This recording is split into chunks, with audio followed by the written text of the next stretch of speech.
So you're saying that there's one fundamental illusion that we have, the identification with our own body. Here this verse is saying, due to this external energy, due to these three modes of nature which are pulling us in this way and that way, due to this external energy, the living entity, although transcendental to these modes of material nature, the gunas, thinks of himself or herself as a material product. I am this body, and thus undergoes the reactions of material miseries. So once we identify with the body, it's going to open up the door to more illusions and more illusions, that this will make me happy, that what pleases the body will make me happy.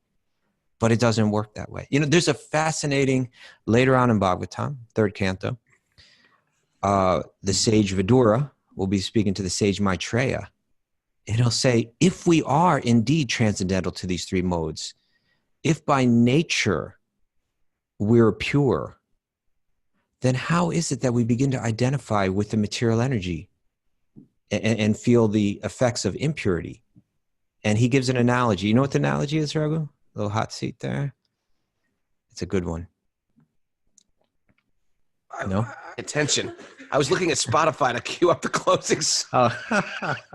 It's like when the teacher calls on you and you're like totally spaced out. Ugh. I thought you got Mara there. Why do you have to do that? I don't know.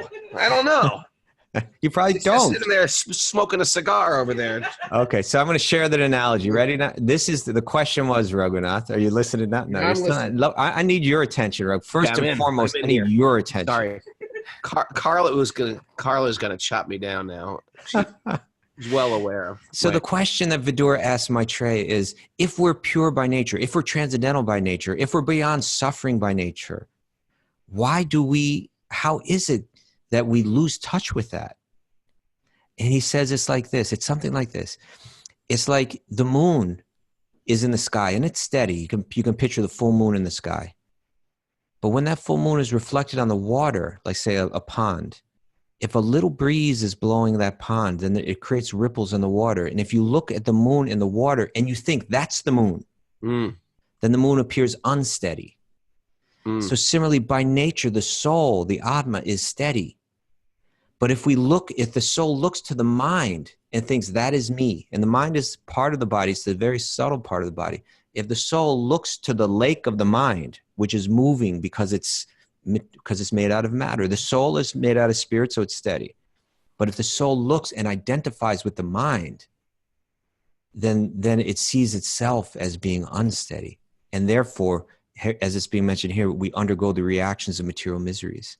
We feel unsteady. We feel fear. We feel depression. We feel anger. We feel all these different things due to a feeling of a lack of security, when actually all along we're steady as a rock, but we just misidentify.